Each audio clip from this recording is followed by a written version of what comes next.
Hey guys, how's it going? And happy Monday. I hope all of you are doing good.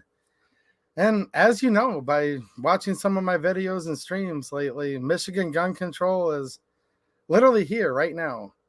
So, because of that reason, to try to get all of you guys excited about getting involved and stopping this, I have my friend Michigan State Representative Jamie Thompson with me. Hi, everyone. How are you doing? You doing all right? Oh, yeah, I'm great. Thank you for inviting us down. And you guys probably never thought you'd see this. First of all, because I generally don't like politicians and wouldn't let most of them here, but she literally came for an in-person stream in this shop. So we're going to show you guys that there's at least some representatives that are real people and 100%. And can hang out. 100%. So we were looking at guns before it started. And unfortunately, since we're on YouTube, we can't show guns live, but I was showing her some guns, and don't be surprised if maybe when the weather warms up, we might see a shooting video or something, Absolutely. Right? Absolutely. I was just Facebooking with my son and showing him some of the stuff that Micah has and telling him that I'd love to bring my son here to shoot with him. And my son was really excited about that. He's 21. Oh, yeah. We have a 24-year-old son and a 21-year-old son. So she's into guns. She's into protecting our natural right to keep and bear arms. And we're here just to have a conversation with you guys tonight. Now, real quick before we get going, I mentioned I can't touch guns here live on YouTube. That's why you guys should definitely check out my locals community. The link is down there in the description. It's totally censorship free. And I'm also posting stuff there talking about future trips to Lansing. Like I literally just put a PDF up there yesterday showing you guys like where the parking structures are, how to park. So I'm trying to get you guys some tools, and hopefully some of you will be joining me here at my state capitol in Lansing, Michigan soon. Also, I really appreciate the ways you guys help support the channel. I have the link for my Patreon down in the description, as well as Super Chats. And if you guys have any questions for Representative Thompson, we're going to answer as many as we can. And if you leave a Super Chat, it'll be more likely because we can see it better. So, you're a new rep. You just came in. This is your first term, right? Yes. And I want to start off at the very, very beginning. I don't want to bore you guys that know more than me, but we're talking about the state level right now, which is, in my opinion, what really, really matters, especially if you're here in Michigan and throughout all of these 50 states. So in Michigan, we have a state house and a state senate. Mm-hmm. And we also have, in the state of Michigan, elected representatives to represent us federally in Washington, D.C., and we have 2 senators. Now, they're both very important because we have federal law, and we have the former vice president right now calling for drastic and insane gun control federally. If you're calling about federal gun control things, you're definitely going to want to get a hold of your United States senators and your United States representatives, right? Correct. But one thing most people don't really think about, and this is what I want you all to be talking about with your friends and family and neighbors, is people don't realize that actually there's more laws passed on the state level that affect your day-to-day life than the federal level. Wouldn't you say so? I agree. And when it comes to state issues, that would be your state representative and your state senator. And I think there's often a thing, and that's why I'm excited to have you here, where people look at, they think politician, and they think Joe Biden, they think Lindsey Graham, they think Nancy Pelosi, these people that have been in Washington, D.C. for 150 years, right? Agreed. And if I wanted to talk to, I don't know, let's say I wanted to talk to Joe Biden sometime next week, face to face, what would be the odds of that? Very slim to none. And even if I did, I'd say, what's your plan, former vice president? And he'd say, I lead an effective strategy to mobilize stupid amount of national pressure, right? Yeah. So you wouldn't be able to understand him anyways, but it's very hard to actually talk to people that are there to represent and serve you on the federal level. However, on the state level, it's actually like really not that big of a deal at all. No. Your state representative is the smallest line in the food chain. Like it's the lowest level in the food chain. And we are your representative because we're representing the smallest portion of the communities. Yep. And even though we have a large number, 90 to 100,000 residents we represent, we need to be having personal conversations with those people in those communities because we're there to vote for them. We represent them. You know, your state representative, you should pop into a coffee shop and see your state representative there having coffee or breakfast in the morning with their family. We're local. We're home on Mondays and Fridays. I am in Lansing Tuesday, Wednesday, and Thursday as long as we're in session. But on Mondays and Fridays, I'm home in the district. I'm living. I'm, going to the gas station where you guys are at. We're everyday people that most of us have gotten involved in politics for one reason or another. Everyone has a story. Not everyone grew up in politics or was born with a silver spoon in their mouth or came from a family of politicians. I am that, pretty laid back downriver girl. Now I represent Monroe. So I'm super excited to get into Monroe and get to know the people down there. And I have had great conversations with them. And I'm just a grandmother and a nurse who just stood up and said, I've had enough with our voices not being heard. And you're a nurse and a former high level cheerleading coach, right? Yes. There was so much I could have talked about me and my campaign, competitive cheer coach. So when my kids were little, I was very fortunate enough. If we go back to the real story, when I wanted to be a doctor and I was going to go to college after graduation to be a doctor, and then I ended up getting pregnant with my daughter, got married. And when the kids were little, it was really important for me to be home with them. I didn't want to miss out on lunch, and I didn't want to send them to preschool, and was fortunate enough to be able to be a stay-at-home mom. So when they were little, I started working for a cheerleading organization that was competitive cheer. Well, I would do some school cheerleading as well. Mm-hmm. And then I was a figure skater growing up. I skated professionally and competed at the ice box in Brownstown. So I grew up at the ice box in Brownstown skating 6 days a week, 5 a.m. skating. Yeah, I was pretty competitive. I thought I was going to go to the Olympics one day. And then I was always into cheerleading and dance and performance. And I started coaching cheerleading and figure skating when my kids were little, when my daughter was about 4. And then I coached with them for about 10 years. Mm-hmm. We would go into different schools. I coached for Dearborn Heights, Taylor, Woodhaven, Flat Rock. All these different community buildings would have this organization called Young Champions come in. And then they would do hip hop classes and things like that. So forming the relationship with all these young girls and maybe seeing them at Kroger's and Walmart, and they would be like, oh my goodness, it's Miss Jamie. Yeah. And then now here I am moving forward 20 years later, and I'm gone from being a nurse, cheerleading coach, nurse, into the political world. And then the best thing in the world is to get the messages from these cheerleaders who are now have kids of their own.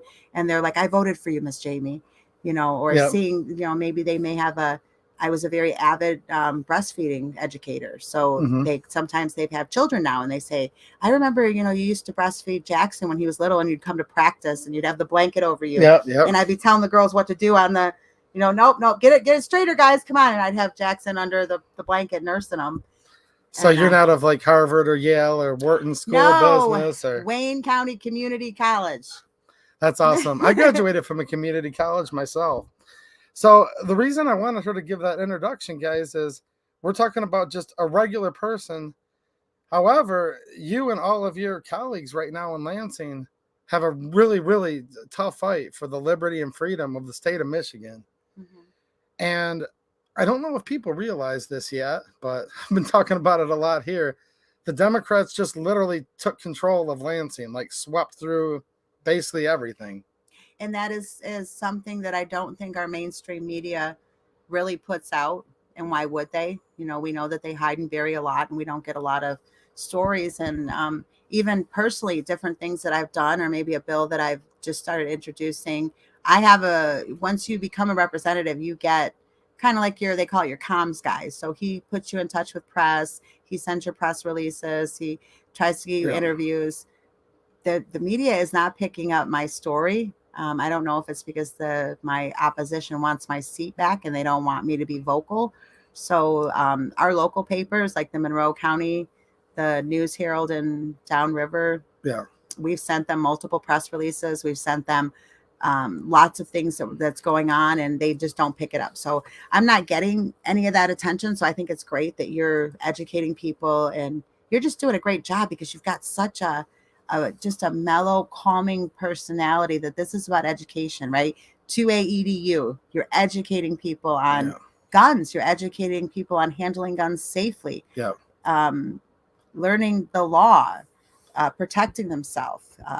Protecting and defending the Second Amendment. Absolutely, absolutely, and in a wonderful way that's laid back, easygoing, easy to understand, and it's not defensive or argumentative, and that's what we need. And People are tired of the high levels of opposition with each other. People want people just to sit and talk this out. Exactly, and that's why it's not just me; it's all of these awesome people that are watching here right now. And we need to keep working together. The mainstream media, they're not going to cover stuff that's pro-Second Amendment. These large social media groups, they shadow ban and restrict the viewership as much as possible. However, we have to literally defend our natural right to keep and bear arms right now because they're coming for it, like, as we speak. So, as we talked about, we have two different branches of the Michigan legislature. We have the lower chamber of the House and the upper chamber of the Senate. And it was literally within minutes, like, in my opinion, they had to have had this stuff pre-written. They did. They were giving us leads into it before everyone took their oath of office. I know if you noticed, people were leaking stuff and people were getting freaked out, and we were saying they're testing the waters. They're going to try to get this passed before the end of the previous session. Yeah. Testing the waters, seeing what the fight back was, what the climate was. And then it's mind-boggling that we would have to have this incident happen in Lansing right around the time we knew all these things were going to come out anyway. And it's just like, man, it just gave them more gas to throw on the fire. I know, and so many of these guys that are here right now were in that stream that we did. I was literally streaming. The Detroit Free Press had put out a tell-all saying, and it was with two of the leading Democrats in Michigan saying, this is how we're going to do gun control. And they were so insulting. Mm-hmm. They said, we're going to have to put this in so slow and easy that they won't even know that it happened, essentially. So I'm here doing that live stream saying, guys, we need to get ready. This is their plan. They're telling us while I'm live. My side chat over here just started blowing up with saying, Michigan State, there's something going on. And here's the problem right now. We have politics in Lansing, and there's politics in all of your 50 states capitals. But I don't think that young people dying should be politicized at all. No. And it hurt me because I know Micah he shared my story about losing my daughter a year and a half ago. And it was on a motorcycle. It was a motorcycle accident.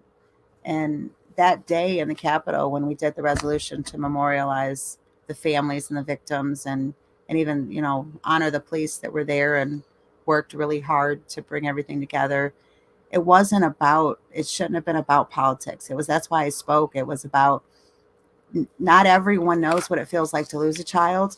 And that is just such an intense, immense pain that I wanted to speak and let those families, I know.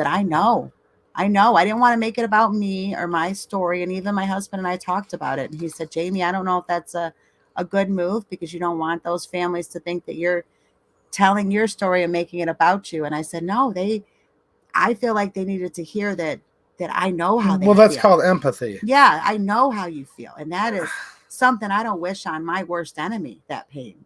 No, while you were down there on the House floor, and I did show during my last live stream a video footage of you speaking on that resolution and offering your condolences and empathy. I was up there in the gallery it was my gray one, but wearing my 2A EDU hat. And I was up there to watch and to film. And when we walked in the building, the lawn was covered with students. Mm-hmm. And they were there so-called for the reason, and I'm sure some of them really were, don't get me wrong. They were there to grieve and they were there to mourn and to be with each other. And I'm all for that. Mm-hmm. I thought that was awesome. And then I started hearing them say, do something now. Thoughts and prayers are not enough. Now, that kind of hurts my feelings a little bit because I was sending genuine thoughts and prayers to them. But a lot of them, and I'm not speaking on behalf of every student by any means, it was just the chant of the crowd that was coming out. It was pushed by the Democrat representatives as well. Yes. That's the narrative. That is what they have been spinning, and they use the short, powerful, meant to tug at your heartstrings messaging that they're so good at, and they were putting it out and they were making that, we're tired of your thoughts and prayers, or F your thoughts and prayers. That has been the narrative for quite a few years. But the odd thing is if you watch that session and you watch that resolution, there was members on both sides that were standing up and saying, I'm sorry, I believe in God and I believe in the power of prayer, and I'm never going to stop praying for you. Yes. And as someone who lost a child, you're never going to, and we need to stick to that. You can't give them an inch or a centimeter or a millimeter, because they're going to run with it. So you have to stick to your ground. We're not bending. We're not moving. We don't agree with your narrative. Yeah. And we stick to our messaging, because our messaging is right and it's realistic. We are right. But I was actually talking to another state representative who's a very nice lady, and maybe I'll do a video with her too someday so you guys can meet her. She's like really far away, so you might have to do like a Zoom with her. Yes. Representative Jamie Green is who I'm talking about. Maybe that's one of your state representatives. We have 3 Jamies in the House of Representatives. So that you would think that would start to get confusing. So I'm the only one that spells my name correctly. Sorry, Jamie Green. So I spell my name Jamie, and I'm Jamie Thompson. Jamie Green is a fellow Republican, and she spells hers a little different. Well, they all spell it, for all my Hispanic friends, they spell it how you guys spell Jaime, like Jaime. Yes. And then, and all female as well. And then on the opposite aisle, we have Jamie Churches, who is in my adjoining district, right to the right of me. Yeah. And her name is Jamie Churches. So there's 3 female Jamies. So this is the year of the Jamies. Yes. And I was talking to one of the Jamie's, Representative Green, and she's like, but we are right.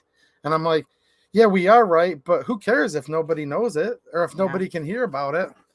And that's where the left, I think, is actually winning. I don't like to give them credit, but I'm going to call a spade, because we can't just sit back here and say, oh, everything's perfect right now. The left knows how to build culture. They know how to build pop culture. And they knew how to get, gosh, the newspaper said hundreds. I was thinking it was more like 1,000 students there. Yes, they were grieving and mourning, and that's awesome, and I don't doubt any of their sincerity there. However, they were also chanting for gun control, saying we need gun control right now. I don't know if everybody knows this or not, or even if I told you. So what we have been experiencing in the House, since we're in the Republicans are in the minority, and unfortunately the Democrats have the majority, they have the Speaker of the House, they call the shots, they make the rules, and they literally will give us bills and information 20 minutes before we get into session.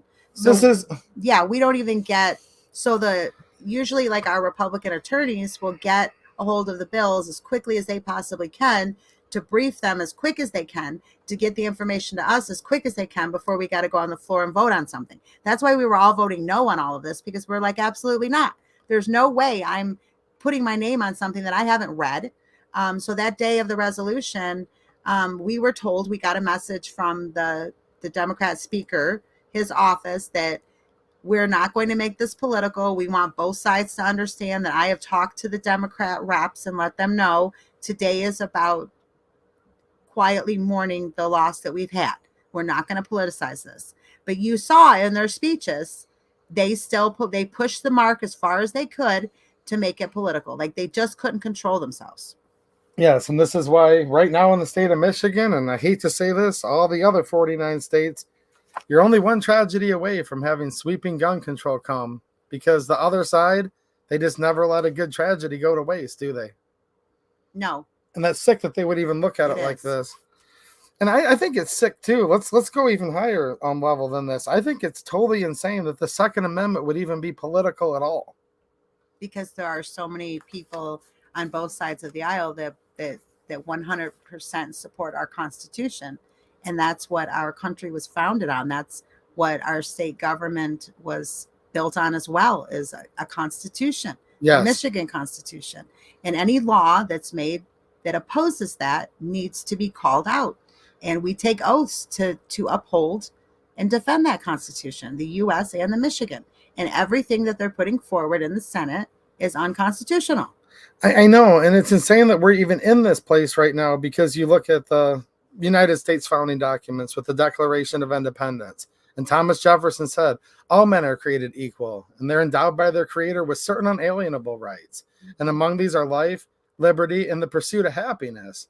So that tells you where your rights come from. It also says in the Declaration, these are the laws of nature, and of nature's God, meaning Jefferson, Franklin, Hamilton, George Washington, as great as they were, Mhm. and I wish they were alive I right know, now. well advanced before their time when you look Yeah. at it, isn't it? And they didn't give us our rights, though. And neither did Representative Thompson, neither did Speaker Joe Tate. None of these people gave you these rights. So it should be so far over their head when it comes to these natural enumerated rights. It's insane that they should even be allowed to even think about it. We are at such a bad place in our country and in our state due to what has happened over the last 3 years. Yeah. Right? Everybody is financially devastated, emotionally devastated. Kids are falling behind in school. Families are crumbling. They're losing their homes. Parents are having a hard time coping with their situation, let alone what's going on with my child. All of this stuff is the root cause of so much of what's happening with the mental health, the breakdown of the family, the breakdown of just people being angry, just people being, you know what? I am just angry. I'm so mad, or I'm so tired. I'm so tired. I'm tired of worrying. I'm tired of this. I'm tired of that. All of this building up in our society. If I feel like the Democrats, they just look to they think the easy problem. We'll just get rid of guns. That's the problem. That's and Darren Camilleri said it, and I called him out for it. Yeah. He said, finally, we get to the root of the problem. Guns. Well, that's interesting, though. What about the reason why somebody would have the intention to go and shoot someone, whether it be, and that's another thing that's very different. There are these mass shootings at schools where it's typically a high school kid who's maybe an introvert. He's been bullied. He's got some mental health issues. There's always something going on. Yep. This was different.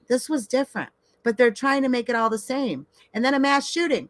I'm going to be honest with you. Anything over, what is it now? 3 people is a mass shooting? Yes. And if it's like within 600 feet of a school, even if it's closed for summer vacation, but it's down the street and it's gang violence, that's a school shooting. Right. So how do people in Detroit and in other, urban areas where there's high crime, Chicago, Detroit, how many times has there been drive-bys where I'm pretty sure there's been, more than that amount of people? For how many years has this been happening? But that was never labeled a mass shooting. Well, you'll see that now these are mass shootings because it's about the narrative, and they push it on you, and they show it over and over and over and over again on the TV.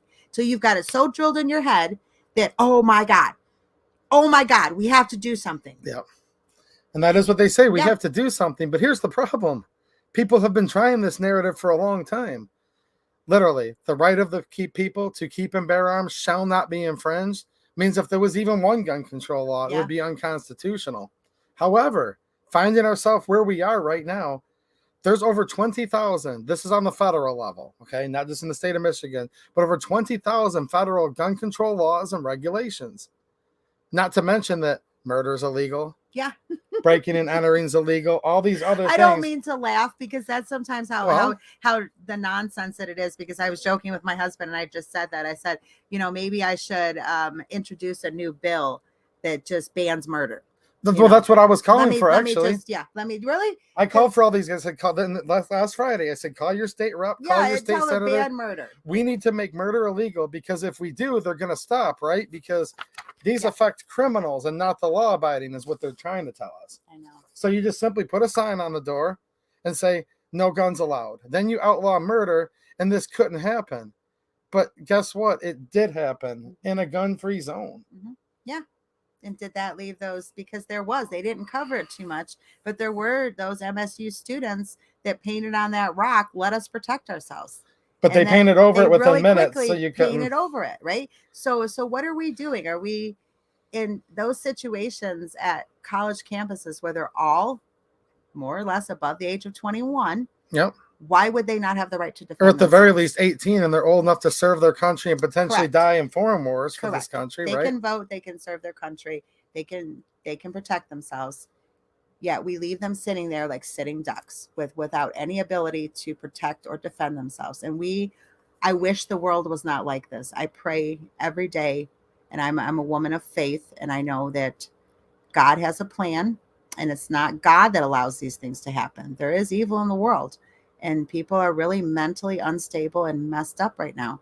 And I don't want these things to happen. And I don't want to live in a time where I should say that kids should have to go to college and have to protect themselves. But it's everywhere. I was just telling you about the woman in Detroit.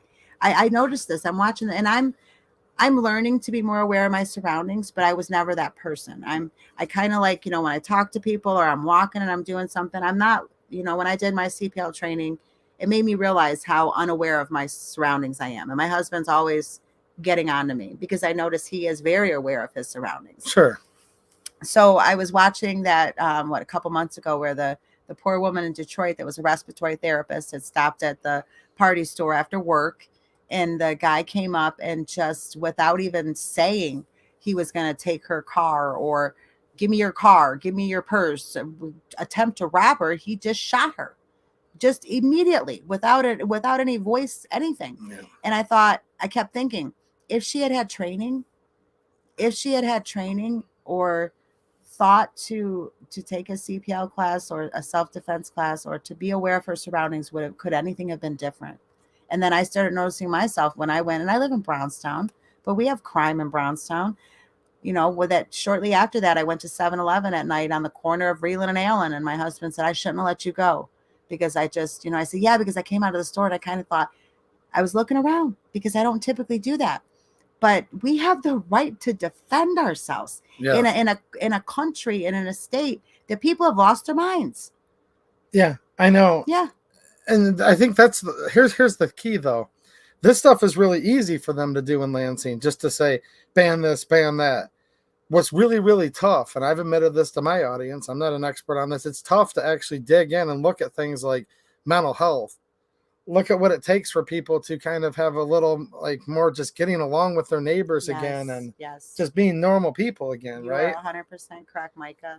That is the shortcomings. We've gotten further and further away from being people and communities and checking on our neighbors and knocking on doors. And my neighbors aren't very friendly. I'll be honest with you. Even if you're watching, I'm sorry, but they're not. We've lived in our neighborhood for 6 years, and I know the people on each side of me and 2 across from me, and that's pretty much all I know, because we have changed as a society that we're just kind of angry all the time. And if someone's not,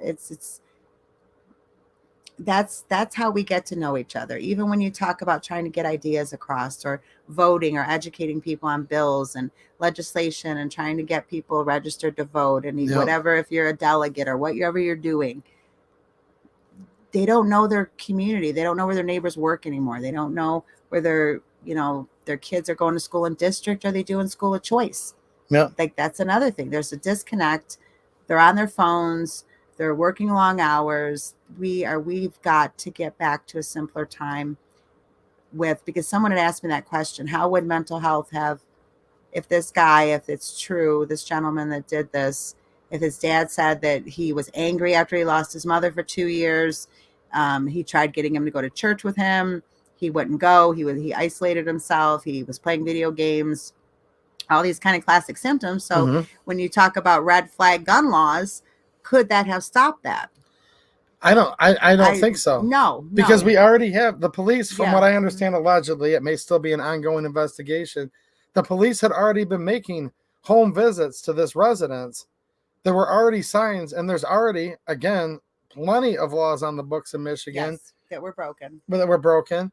So here's the kicker. First of all, I think the law that you have to have a CPL in Michigan is unconstitutional. Because my husband and I were talking about that, because he said that, this gentleman, the initial charge of carrying a concealed weapon, it's a fine line, because you can see where I believe in constitutional carry. I support that 100%. Yeah.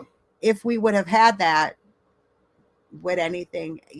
And I think this is what it proves, though. It proves that bad people and criminals don't follow laws. So we do have this unconstitutional law in the state of Michigan. We started gun control in this state in 1927. So after about 100 years of gun control, this literally proves that criminals still don't follow the law. I know. So that law that requires people to have a CPL to presumably stop murder did nothing. No. So what are they doing? They're doubling down and saying, well, hold on a minute. Since we already have all these laws that this guy broke that didn't work, now we're going to make more gun laws?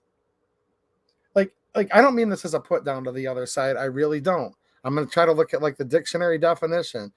This is insanity, because the definition of insanity is repeating the same thing over and over again and then like somehow expecting a different result. And the unfortunate reality of what will it change will be nothing.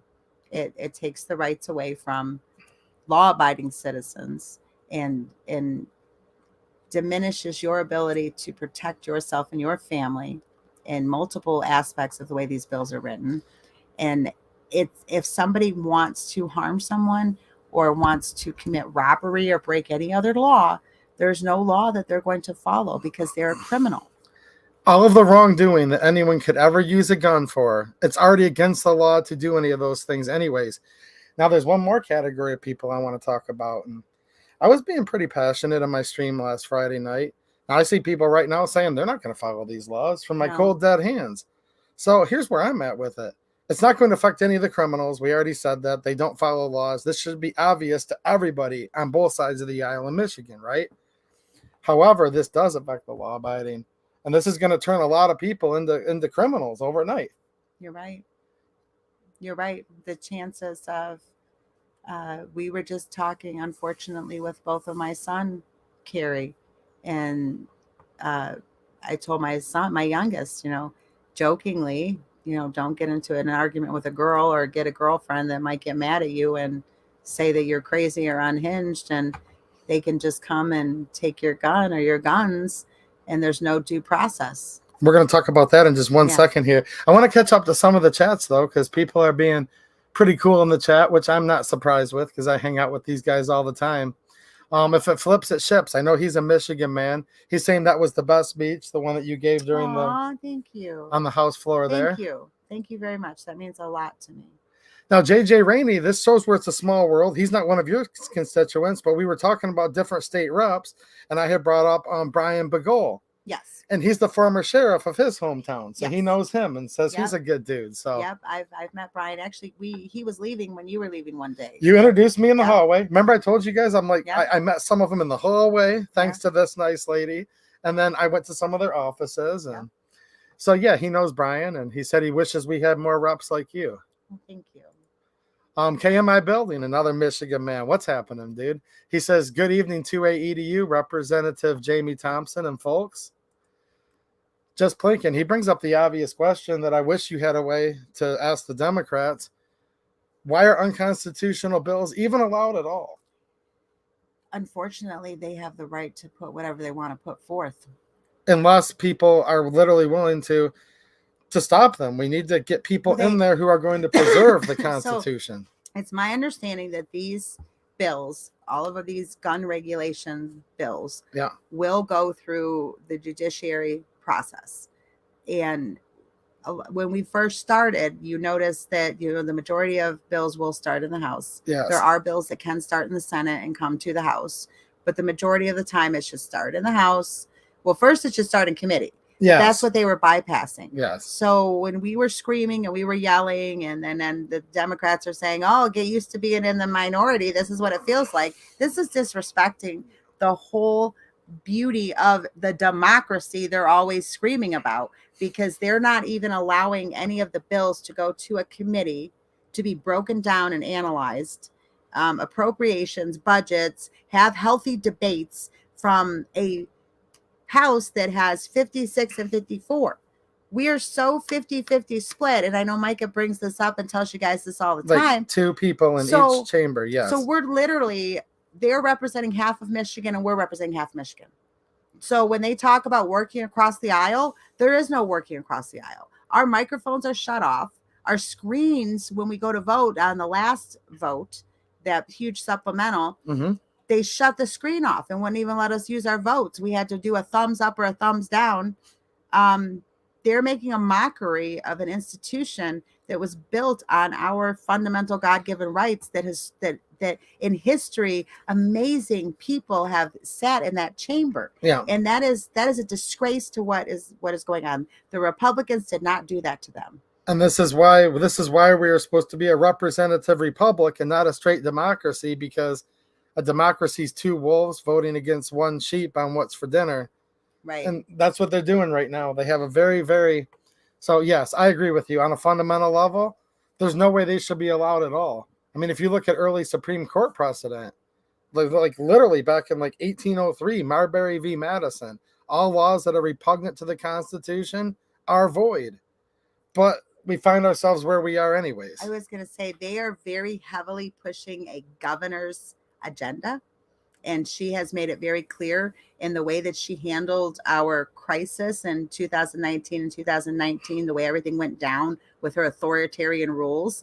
She is living this all over again because we have 3 branches on purpose for a checks and balance system. She is the executive, there's the House, and there's the Senate. She has no business trying to control the House. She is controlling the speaker. She's controlling the narrative. She's controlling the budget. She's controlling the money. She's controlling everything for her benefit in an authoritarian way, where I'm appalled that she even thinks it's okay for her to come into our chamber. And she did that day. That day, all that crazy nonsense went down where we had a Republican vote yes and a Democrat vote no on that bill. And they can't even let us vote on something that would give relief financially and a tax break to our residents because they stuff a bunch of other stuff in it. And then they won't tell us where the money's going. So why in the world would we ever vote yes? And then we're getting, kickback from people that don't necessarily understand that because we try as much as we can to get our message out. So yeah, we're still fighting. We're going to keep fighting. We're not going to stop fighting. Some of us are made for this, and that's why God put us in this position. And I feel personally I was made for this fight, and I'm ready to fight. And hopefully there's a lot of people behind you guys that are still fighting. It's so hopeless on one hand, but just remember, guys, there's 2-seat majority in the House, 2-seat majority in the Senate, which means if one person flips over, now it makes it a tie. One more flips over, we can actually potentially defeat these gun control bills. Ultra Mega Mama Linda, she said, nobody wants to see people get killed. I would hope not. But the largest problem is in the places with the strictest laws on guns. Correct. And it's very frustrating. I was talking to Mike about it today. And actually, I talked to Representative Phil Green about it today. So Representative Phil Green in Michigan, he is our Second Amendment caucus chair. Yep. And I'm part of that caucus as well. And I said, just to try to get some information, I was just doing some research myself. And their narrative through Google is that California has the strictest gun laws, but California has the lowest gun deaths. And I'm like, there's no way, because there's too much crime in California. So, and I was talking to him about that. I said, give me some solid information. You and I talked about this last night. Yeah. Some actual really raw data that's actually true, because we can't believe anything that's put out there anymore. And he said that, statistics don't lie, but statisticians do. So you're pushing this on people where you may just be an average voter, or you may be an average parent that just says, okay, what is really going on? Is this the right way to go? Should we have stricter gun laws? How can we protect our children in schools? How can we protect people? And what are you going to do? You're going to jump on Google and you're going to say, well, what do those numbers look like? Yeah. And then you're getting false. You're getting lies, or you're getting, they didn't include this number. They didn't include this age, or they didn't include this or that. That's because the other side owns the media right now. Mm-hmm. They own pop culture. They own the public discourse. Just today in Lansing, Michigan alone, did you guys know hundreds of people on the anti-gun March for Our Lives? I heard David Hogg was there today. You guys know who he is. He's like a celebrity on the anti-gun side. They were there again in Lansing today, demanding gun control, demanding do something. And that's literally what they're doing. They're making it where that's regular people. That's all they hear right now. Ross says it's not about safety. It's about control. Mm-hmm. Absolutely. And I've always said this. I'm going to say it again. When you look at gun control, the operative word is not gun. The operative word is control. They want to control you. And I believe that's why the founding fathers of the United States put in the Second Amendment, and the people that wrote the Michigan Constitution, even in its latest revision, which is not that long ago, Article 1, Section 6, says that we all have the right to keep and bear arms in defense of ourselves and the state. Correct. They didn't put it there for hunting. They put it there to defend yourself against a potentially tyrannical government. Correct. And when the people fear the government, there's tyranny. But when the government fears the people, there's liberty. And if you look at it, the more tyrannical they want to get, and the more they want to scare you with lockdowns and all these crazy things we've seen in the last few years, the more they also want to take your guns concurrently. Isn't that funny? It's not a coincidence, It's I don't not think. a coincidence. Revan 616 said people need help. Mental health is largely ignored in favor of more profitable illnesses. Nobody steps in. Depression makes you neglect yourself more than you would know. Yeah.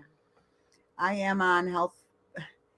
I guess I thought things would be a little different. I am a brand new representative. I'm part of what they call a freshman class, the new group of representatives coming in. So I was put on health policy because I am a nurse. I have a nursing background. And I guess I just thought once the committee started that we would start actually making legislation that would force upon insurance companies and mental health facilities and come up with ways that gave people the opportunity for immediate access to mental health, or start looking and debating the system on where there's red tape and bureaucracy that is preventing the help that people need. Locations, anything and everything involved in the concept of it, because I saw it in not only a hospital setting, but in a nursing home, a skilled nursing facility. I've worked in many different areas of healthcare, hospice, different things. So I'm like, yes, can't wait to get on a committee and actually start telling them, I've known this, I've seen this, this is what we need to do, this is what we need to do. We've only had one committee hearing since we started, and we've been there 5 weeks, one health policy committee meeting, and there was 3 organizations that were brought before the committee regarding public health or community mental health, and they just kind of gave a presentation about social justice. I'm going to be honest with you, it was social justice, and I was brand new, and I'm going to continue to listen and educate myself on the organizations that will be coming before the committee. But you just had this huge tragedy happen where you've got families that are suffering the loss of a child that's never going to come home, and anything else that's going on. I've been in the schools. I've been talking to counselors. 2 weeks ago, it was National Teacher Counselor Appreciation Week. And these kids we have to do something now. I'm not going to go on and on about it, but we have to do something now. They don't want to have that hard discussion because you know what? The insurance company may not be okay with that. Oh, so we're back to follow the money. Or hospitals, big hospitals aren't going to be okay with that. Big hospitals aren't going to do what they can to fix nurse-patient ratios so that you can get quality patient care instead of a nurse having, her hands full with, a critical care patient that they should only have 2 and they've got 6. Well, you know what's interesting? I when I was doing this live stream just a week ago, when the tragedy happened, I was talking about the Democrats' plan, and they literally I talk about the military industrial complex, the education industrial complex, and the healthcare industrial complex. They literally have like the University of Michigan that's on their side trying to ban guns. They were citing Johns Hopkins University on their side trying to ban guns. The Rand Corporation, which, by the way, is partially funded by United States taxpayers and your dollars, they're sitting there providing all these statistics to the Michigan Democrats. And it's just literally insane if you guys look at it. It's like you've got these huge corporations, you've got the government itself, and all we have is each other trying to defend our natural right to keep bear arms. And are all these organizations going a little bit deeper? I wonder how many of those organizations are unionized. Are they unions? We know U of M is a union. Yes, a lot of them are going to be. Union, Democrat. Yeah. Follow the money. Yeah. And I actually have had, healthcare workers generally are to some extent. But not in our district. You know that, right? Not around here. Not around here. Not around here. So I asked that. I said, I'm a fighter for nurses and for getting better quality health, more personal, individualized healthcare, mental health for families, and being that advocate, and then supporting nurses that are suffering from, they're burnt out. They're leaving the field. They're saying they're walking away. It's not worth it. They were born to be a nurse, and that they're in the middle of their life, in the middle of their career. They're saying, I can't do it no more, and they're leaving. So how do we fix that? Then I say, well, they want this whole right to work thing to be repealed. Yeah. You know, they want everyone to be unionized because the unions are. It tends to be a vote-getting organization So because they all lobby together. Then I say, well, how many nurses in the state of Michigan are union nurses? All the nurses in Michigan. How many are? And let's just look at RNs. 12%. 12% of every nurse, RN, registered nurse in Michigan, is a union nurse. So why should they get any more special privilege or attention than any other nurse or any other worker or any other small business owner? That everyone should have the freedom to pick and choose if they want to be part of a union or if they don't. Yes, and or she's where not, they want to work. And you're not advocating to abolish unions. No. You just want to give the worker the choice Yes. whether they. Yes, 100%. Chanzig brought up the obvious. Laws don't stop lawbreakers. I agree.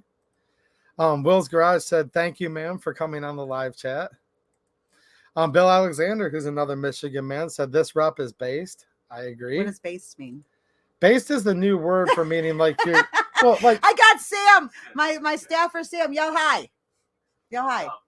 Based is good. Based is good. Okay. I'm a grandma, believe it or not. So I got my staff, my two guys, I call them my boys. I'm always like, they're like, I had to get them to show up. They wanted me to take a Uber to the hotel one night, not, just because they were leaving and I wouldn't have transportation, because Sam and I actually carpool into Lansing. Yeah. It's to save on gas.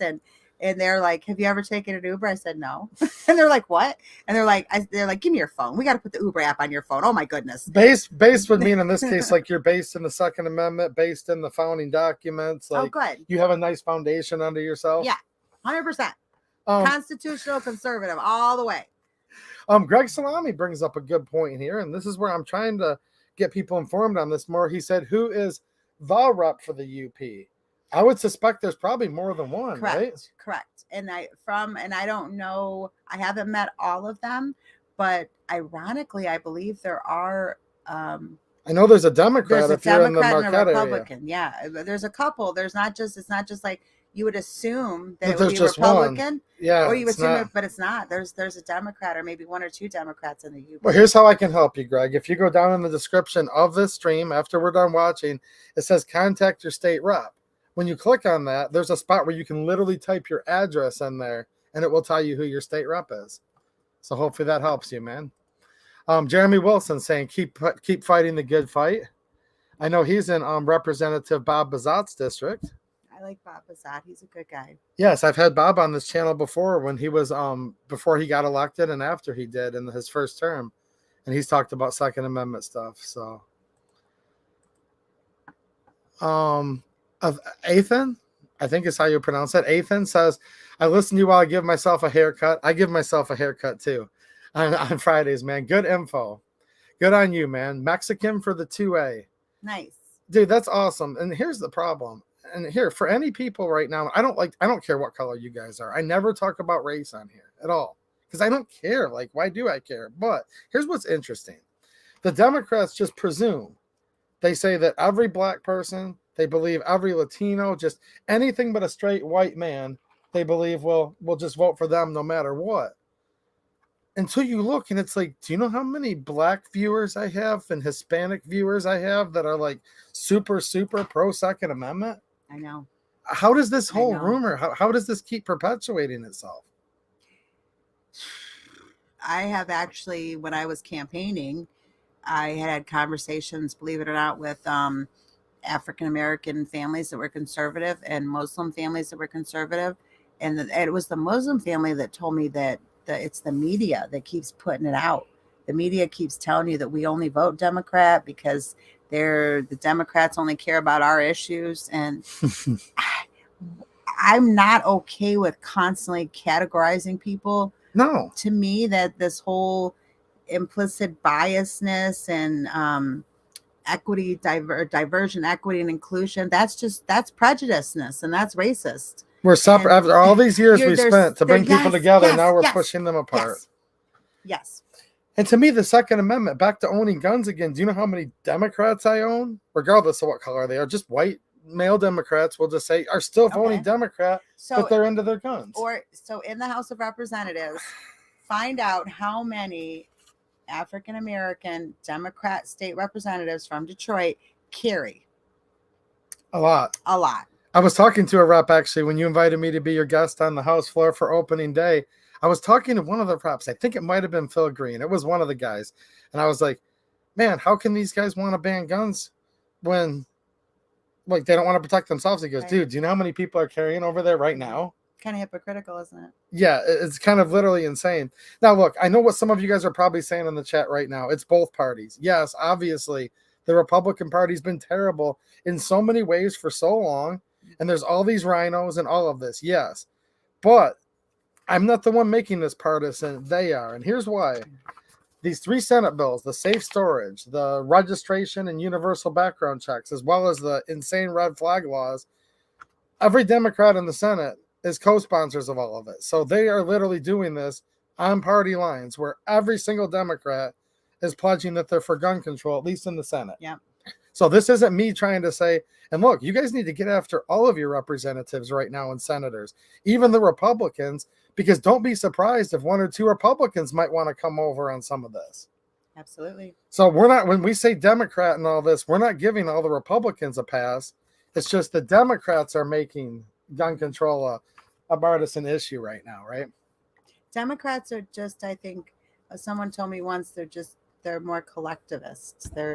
They think collectively, and with Republicans, we tend to think outside of the box, or we're varied at different levels in our, we got some Republicans that would consider themselves more libertarian, or not even going into the taxpayer party. But unfortunately, we live in a 2-party system, and what's going on now, I think, has just pulled more libertarians to be Republican, because we really stand on the Constitution, God, family, country, and heaven forbid that you support God, family, country, because you're a terrible person. In that order too. You're a terrible person.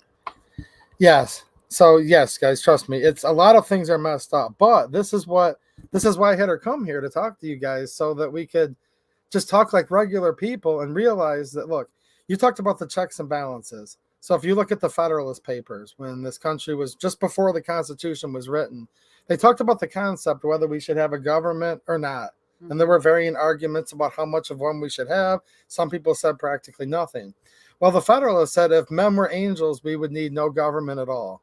But since men are not angels, we are going to need a government to protect us from ourselves, so that we wouldn't have a tyranny of the majority, so that your neighbor couldn't come and deprive you of your natural rights.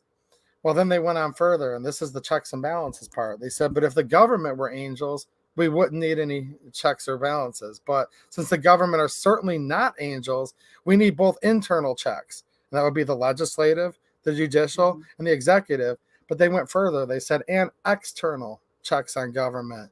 And that's you. That's us, the American people. It's the people. We are just as big of a part, and we should be the biggest part of the checks and balances as anybody that's sitting in Lansing, Michigan, or Washington, D.C. You have to realize that your voice does matter. And I know it seems too big. And right now, everyone needs to contact their representatives and their senators and let them know how they feel. Call their office, blow their phone up, blow their email up, get petitions. Their social media, they're on everything. Facebook, all these places Everything. you guys are at. Yep, absolutely everything. Go to the Capitol just like Micah does, in a professional, respectable manner, because we respect the office, and that's something that I think a lot of times we're not seeing with this. A few of these younger reps that are coming in, they're a generation that feel privileged, and they don't really sit back and think how honored they should be to have been chosen by the people of their district to represent them. And I'm extremely honored. It blows me away. Sometimes I think, man, 3 years ago, what was I doing? And now I'm a state representative. What an honor, what a privilege to work for the people and to be their voice. As a public servant. Absolutely. So right now, that's what you need to be doing. And I was thinking about going there at a different point I was going to get at with that, and it totally just slipped my mind. But right now, this is huge. This is huge. But then in general, you need to know that your voice can make a difference. I got into this because I was tired of being angry, and I was tired. And I didn't expect to lose the majority personally. That was sort of a shocker. Gerrymandering occurred. There was redistricting. There was the sometimes Imperfect storm against things us. have to come down and crumble in order for people to wake up.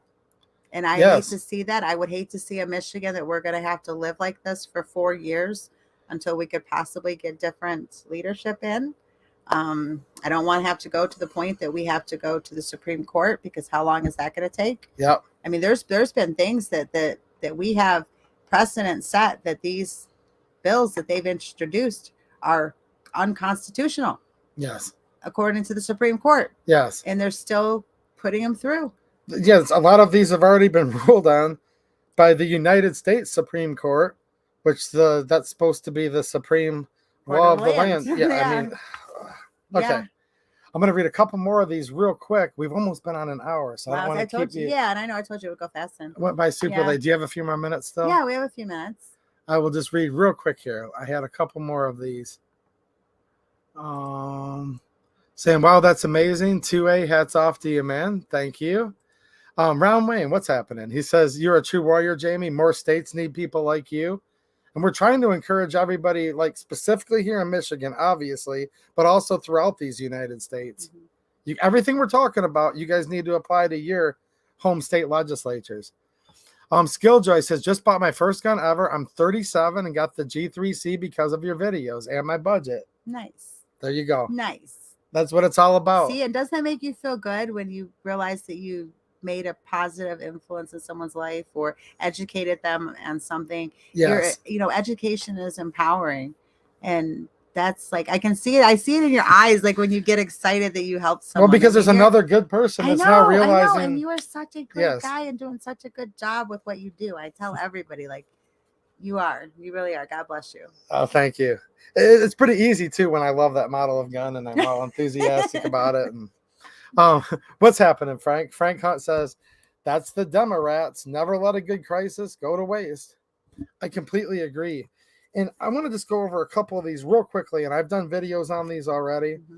And these are Senate bills. Normally it originates. Somebody said earlier, this is funny. They said, yeah, we've all watched Schoolhouse Rock. How a bill becomes a law.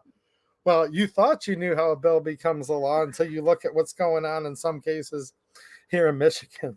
But a lot of times bills, they don't have to be, but normally they would originate in the House and then go. I assume since these are introduced in the Senate, there will have to be a bill in the House, and then they'll have to go through some reconciliation process if they're originating them backwards. But this is what we have right now that we know about. So we're looking at this storage law. And it goes on and on, blah, blah, blah. But the nuts and bolts of it are this: that an individual who stores or leaves a firearm unattended on premises under that individual's control, and who knows or reasonably should know that a firearm is accessible to a minor, shall do one or more of the following. Now, this could be your place of business, actually, or your home. I read through the whole bill. You should store the firearm in a lockbox or a container. Not that you should, you have to. Mm-hmm. Keep the firearm unloaded and lock the firearm with a locking device that is properly engaged to render the inoperable to be unoperable by any individual other than the owner or the authorized user. So I'm hearing that, and when you mentioned business owner, I am thinking of a small party store where the owner carries or has his, legal weapon under the counter. And there's kids that come in there and shop. And it's probably loaded because what is the chances of him being robbed? Pretty more high. and more the way society is. So he would not be able to, he would have to, with a gun pointed in his face, fumble to get his gun. Drag the cable out of the barrel. There, get it loaded. Come on, he's done.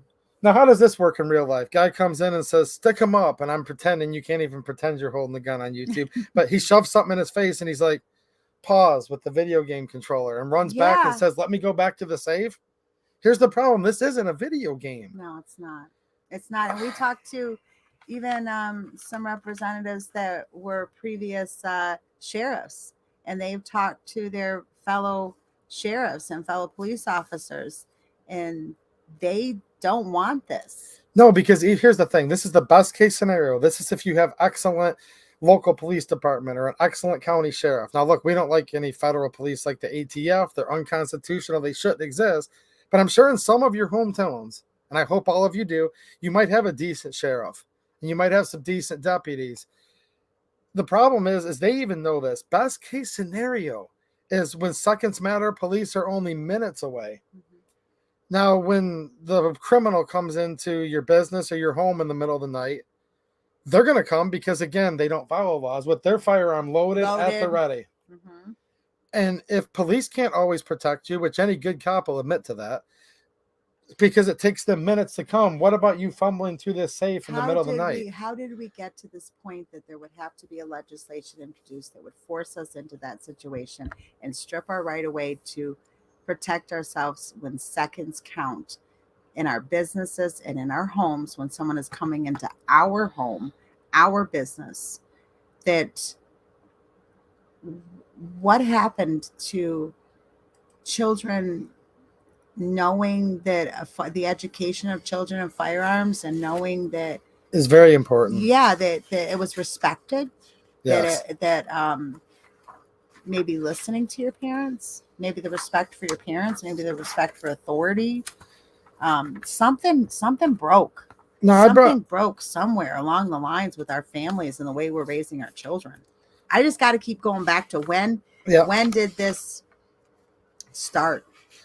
Well, and back why? when we had less gun control laws in this country, we had less of these so-called mass shootings and less of these, quote, gun crimes. The correlation is the opposite. The more we keep getting gun control, because they keep throwing these easy things at tough problems, the less safe we become.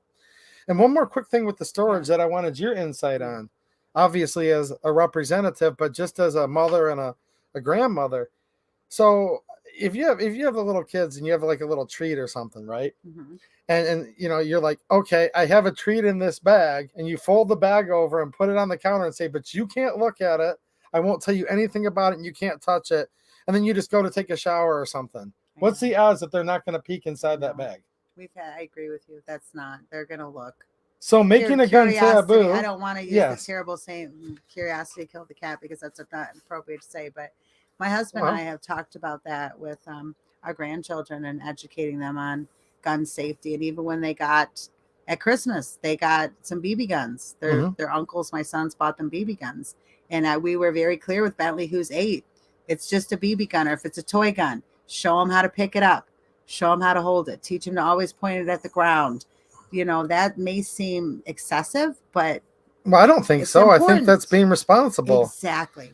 So here's my daughter. Okay, she's 10 now. She grew up with guns all around her. Okay, that may or may not adhere to the Senate bill. And from the very beginning, she was taught what they are, what happens when you pull the trigger. She was taught how to open the action and look inside to make sure it's clear. And then she was told, now that you know all about them, you're not allowed to touch them. But if you ever want to, come get me and I'll show it to you. And you know what? There was a lot of people that were brought up in that manner.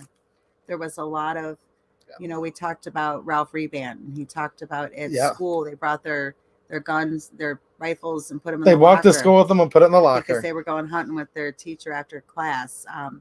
The more we have made it taboo, the more it's going to draw attention to it.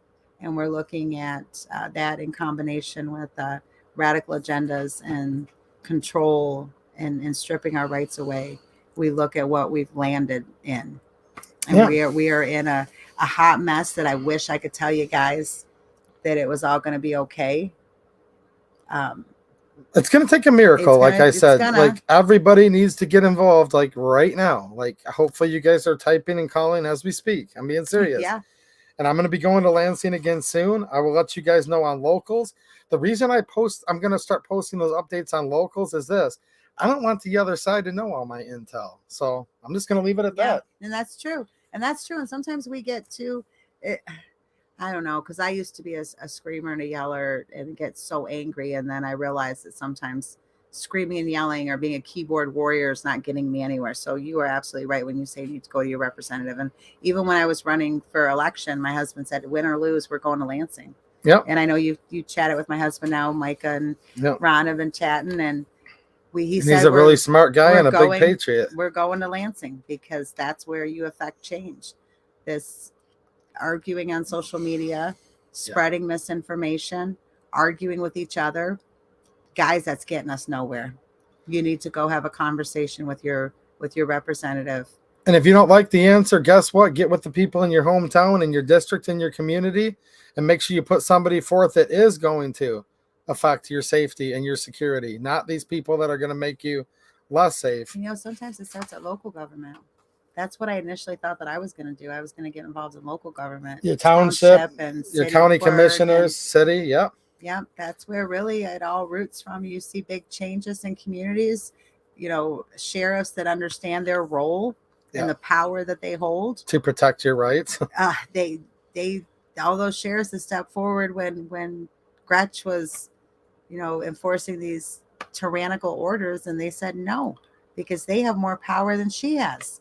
But are they either they don't know they have it or they're just not using it.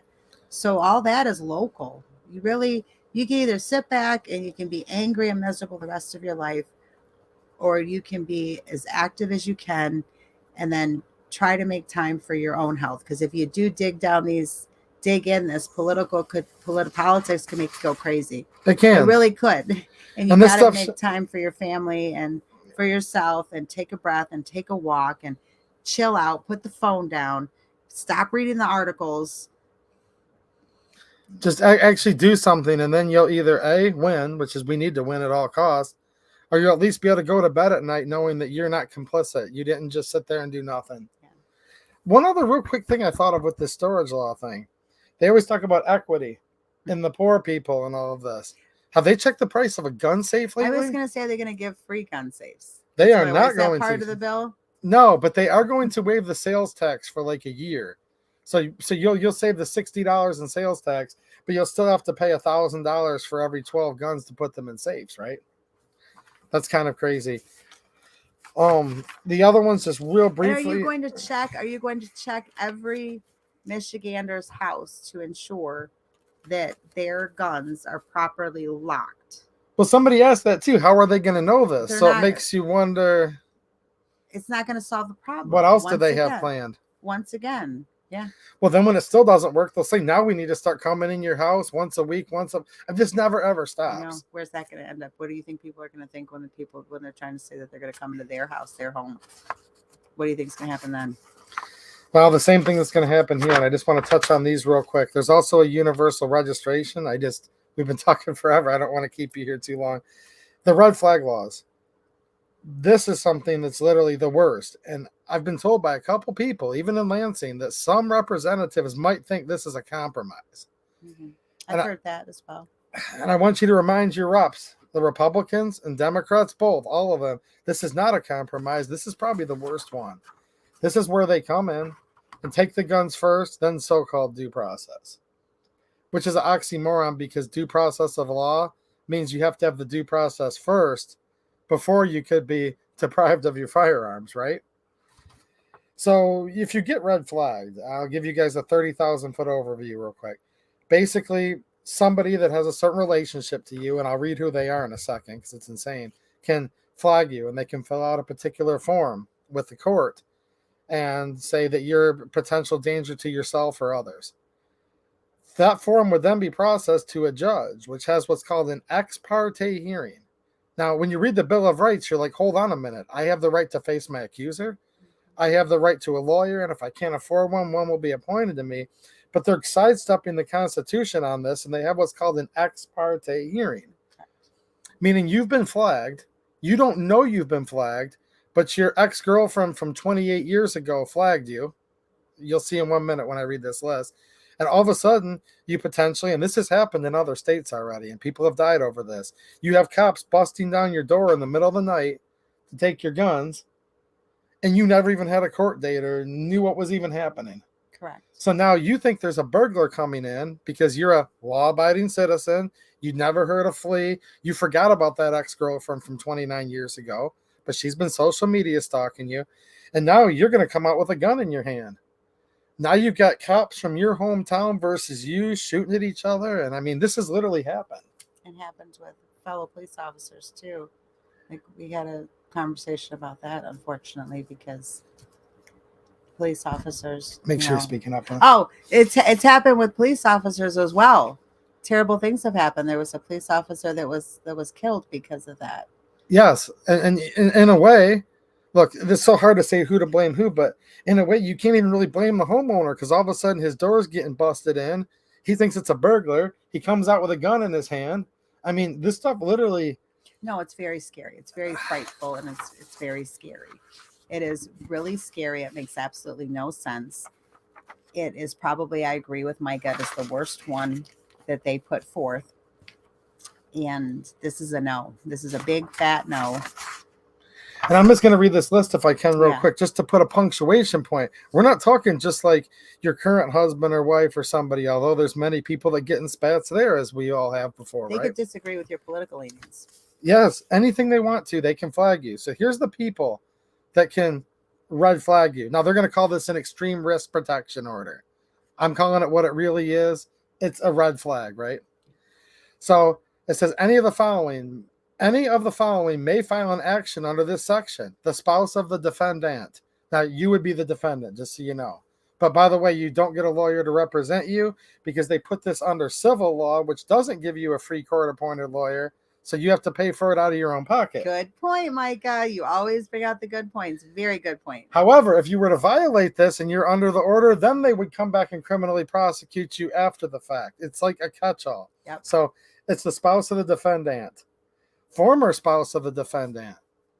Your ex-wife, your ex. This is already insane, right? Mhm. An individual who has a child in common with the defendant. So that's what a lot of people nowadays call baby mama and baby daddy, right? Think about all the arguments there. Yeah. An individual who has or has had a dating relationship with the defendant. Now we're down to where, and then when you read the definition of dating relationship, you didn't even have to have a romantic encounter with them. You just had to have the expectation thereof. Like if you went on a date saying, How can you even prove that somebody dated somebody? Like, well, you got to show them Well, a text message, so then they this can person say, would ascertain it. They yeah. would just So have they to would say just so. Yes, we went on a date 10 years ago. We went out to Applebee's. I hate to make light of the situation, but Well, yeah, like so that's how the stupid this is. so the lovely Linda, when I took her out, she's now my wife. When I took her out, let's say on the first date, I might have wanted to kiss her, and maybe I wanted to do more, right? But maybe I only got far enough where I just kind of put my arm around her. Now I'm lucky she didn't do this, but what if she would have dumped me afterwards? She could come back and red flag me today. Mhm. Because we went out to dinner and I was hoping maybe she kissed me, but she turned me down, and that still counts. Okay, an individual who resides or has resided in the same household with the defendant. So now we're just talking roommates. Yeah. Maybe when you were younger, you weren't getting along with your parents, so you slept on their parents' couch for a month. Correct. Now anyone in that house could now red flag you. Mm-hmm. There's no time limits on this. This could be 50 years ago. Any of these things were true. A family member, and they tell what family member is, and it's many more people than you'd think. A law enforcement officer, a mental health professional. I mean, literally, I don't even know what's hardly even left here. It's almost like everybody can. Yeah. And here's family member, real quick. A parent, a son or daughter, a sibling, a grandparent, a grandchild, an aunt or uncle, a first cousin. Oh, it's only first. You know, I didn't even see that part. It's only first. So can your second cousin can't flag you? I guess not. Just your first cousin. But can your great aunt and uncle, or Right. just your regular aunt Right. and uncle? What about all of the families that have had broken homes where there's now a stepfather, a half brother, adopted? Adoption. Like, See, this is vague again, and anything that's vague, I don't like. well, it's vague, but even It's the vague, but specifics are insane. No, It's- I agree. I agree. But when you leave it open to interpretation, you're looking for problems because Yes. people don't interpret well. I And mean, I don't want to be put in that situation where I have to leave it open to open interpretation on what constitutes a family member or a mental health provider when we are at a place where we just had some crazy proposals passed that can't even define who's legally allowed to do certain things to your body. exactly, Exactly. especially with children. And look, in my opinion, even if it was Or your your, child. I mean, come, and I don't want to, how many children do we hear stories where they they're get canceling their. angry because you won't let them go out and date or see Ooh. somebody, or you don't like their new boyfriend, so they in the spur of the moment call the police and say, I think my dad's unhinged. Yes, and there have been people that have tried to cancel their own parents. The other one, real quickly, is a universal registration, licensing, background checks, meaning you would know. Right now, we already have that with pistols in this Correct. state, but now they want it with any firearm. So your shotgun, your deer hunting rifle, whatever you can think of, your AR-15, they want it to where now that is going to have to go through the licensing and registration process. So the government's going to know every gun that you own now, Mhm. and it's going to put hurdles in place for just casual things like you want to loan your uncle or your dad a gun so they can go hunting with. Exactly. Right? We talked about this. We talked about this in our Second Amendment caucus, where literally based on the verbiage in this bill, you and a bunch of your buddies are going hunting, and you're like, "Hey, man, I want you to check out, my new rifle." And once you exchange hands, Yep. you've broken the law. Now, what about this? What if you have your sister and she's a single mother at home? This is how the Democrats talk. Well, let's use their talking points, guys. Good point. They're always for the single mother so your sister's a single mother. Her boyfriend really was abusive, and she filed a restraining order, and he said, "I will come back and kill you." And this happens a lot, and often they really do. And you know that she doesn't have time to wait for this waiting period. She doesn't have time to go to the police station to fill out a permit, and it might be at 9 p.m. when you call her. And maybe you do need to loan her a rifle or a shotgun to defend her home with, because there's credible threats and she knows how to use the gun, and that's what she needs to do to protect her family. This would outlaw that and make it to where you're now a criminal if you took your sister, who's a single mother, a shotgun so that she could sleep at night to borrow. Correct. Even if she's totally, quote, law-abiding and she's a Rhodes Scholar and she's whatever, right? Now all of a sudden you become a criminal, and so would she. You're right. It's Literally insane. It's very insane. It's very insane, and I really hate to put it in the terms, but their blood will be on their hands. Yeah. And then when they realize that they did absolutely nothing by putting forth these bills that's going to stop these murders and these criminals and our mental health crisis. And even if mental health is very severe right now with people because of a lot of the stuff that's happened over the last few years. We were locked in cages and couldn't even breathe fresh air for 3 years. Of course, people are starting to. Yeah. But they're not talking about that. They're not talking about that because that doesn't fit their narrative. And they're not realizing that what are they going to come up with next when people lose their lives over this, or innocent people get put behind bars for things that you don't mess with it. You don't mess with it. The Second Amendment is there for a reason. Yeah. And like we talked about, that is my breaking point, that I believe that was meant to be put into place to keep us protected from our government. And we don't bend. You don't give a millimeter. You don't even apologize. Stay away. We've got enough in place. Yeah. Let's address the actual reason this is happening and not blame the tool. Yeah. The tool, the inanimate object. If guns cause murder, then do pencils cause misspellings, right? Yeah, so that's a good one. That's a good one there, You Micah. That's a good one. I'm going to read a couple of these super chats real quick, and then we're going to sign off because she has to drive back home and get ready to serve her district again soon. Yes. Calvin L. with the super chat. Thanks, man. He said, dad's side of the family disowned me for no job and sour at cost of my dad's service. I have crazy exes. I'm worried about red flag laws. A lot of people are worried about that. I'm very sorry. I really am sorry. You need to call your representative and give them this scenario and say, what about me? Yes. I'm concerned about this. Tell me how this would play out. You explain to me where you think in any way, shape, or form that this is good and that this is a good idea. Tell me what to do then. And even especially if it's a Democrat, don't just give up because it's a Democrat. They need to be held accountable to the people that they're serving. Band Talk, what's happening, man? How you doing, dude? Thanks for the generous super chat. He said, what does Rep. Thompson see as the greatest factor disassociating the public from seeing any reason to participate in government? Not just elections as a whole, but let's see, not just elections, but as a whole, and how we do it to correct it. So what's disassociating us? Yeah. I think sometimes people got busy in their everyday lives and felt like everything was going to be okay. And that's when we had a lot of people wake up in 2020.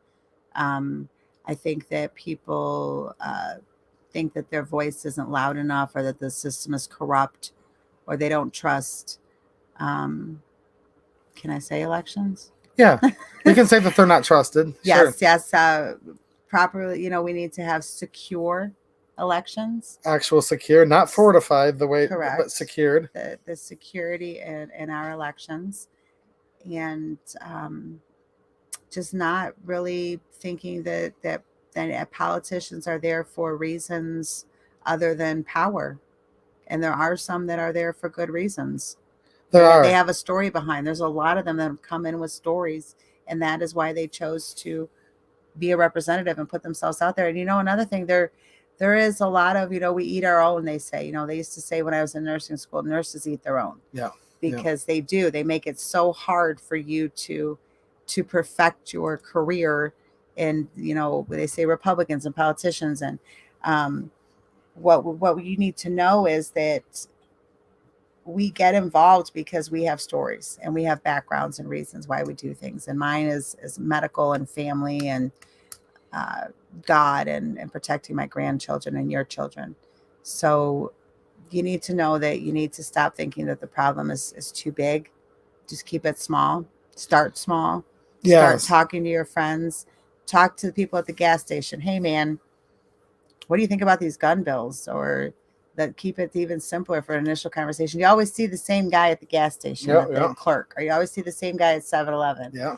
Usually it's hey, man, are you into hunting? What do you do on the weekend? Yeah, like right? you said, when you start talking to the reps at the front desk, you're right on. Like, Mike is doing a good job on this channel with the way to get people involved and slowly get into the process of talking to people. And that's just it again. Start talking to people. Stop being keyboard warriors on Facebook and cursing at people and calling them names and not understanding that we're not going to have a different point of view. Yeah. But you can start small. And I know people think that it's a waste of time to vote, or I've heard so many people, even when I was campaigning, I'm not voting again because my voice don't matter. You can't give up. Don't give up. Please don't give up. And you're the ones that we need you, and we don't want you to give up. And then here's how I've looked at it many times, and here's how I want to encourage you. Now, Van Talk's my friend. He has a channel that I watch, so he's involved in this. Look, guys, I truly believe this. Politics is downstream from culture. When these politicians are not listening, we have to go over their heads and go just to the regular people, and that's what you're talking about. Yeah. Well, when politicians start getting, 200 emails and 200 postcards, and like you say, they're in a 50-50 district where they won by 600 votes, they're going to start to get nervous, and they're going to start to get stressed, and you want to knock them off you want to stress them. You want to stress them. When they respect you, then they're doing their job. So don't stop pressuring them. And you don't have to do it in a mean, nasty way. You can do it in a conversation. Hey, let's grab some coffee when you're in the district. I got some concerns. I'll tell you guys this. Look, if you're in the 28th district in Michigan, you want to come to Lansing with me soon. I'm going to give you guys a date soon here when we're going to come and talk to some reps. You can stop at you can go to Representative Thompson's office, Jamie's office, and talk to her.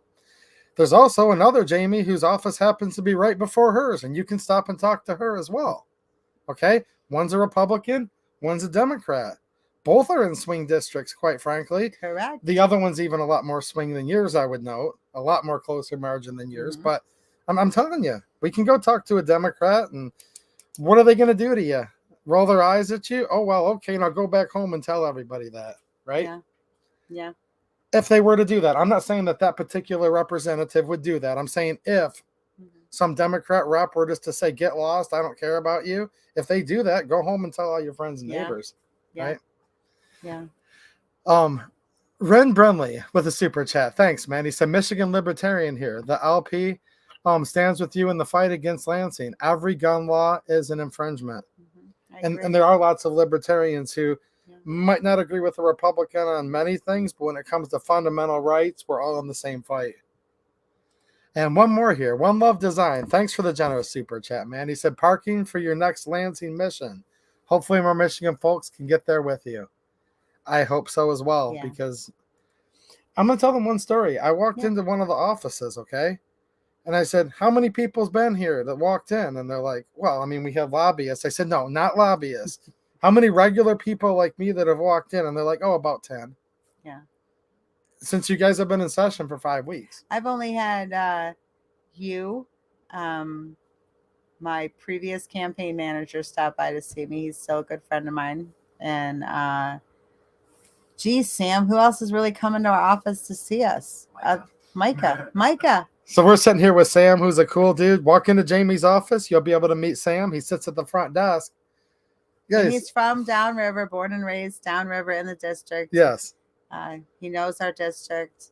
He knows things even in local government if you need help with navigating that system. Yeah. Pretty smart cookie, graduated from Woodhaven. He and I have met a few years back, and he did a tremendous job helping me get elected, and he's doing a tremendous job keeping our constituents happy and taken care of and prioritizing what's important to you. Yes, and if this doesn't stick, guys, we're just trying to offer encouragement, particularly here in Michigan, obviously, but in these 50 states. You could walk into your state representative or senator's office here next week, and you might be 25% of the people that have walked in their office in the last month. That's a lot of power that you wield if you're willing to just go and say something to them, right? Yeah. And I know it's a drive, right? But plan for it like Micah does, or get someone to go with you.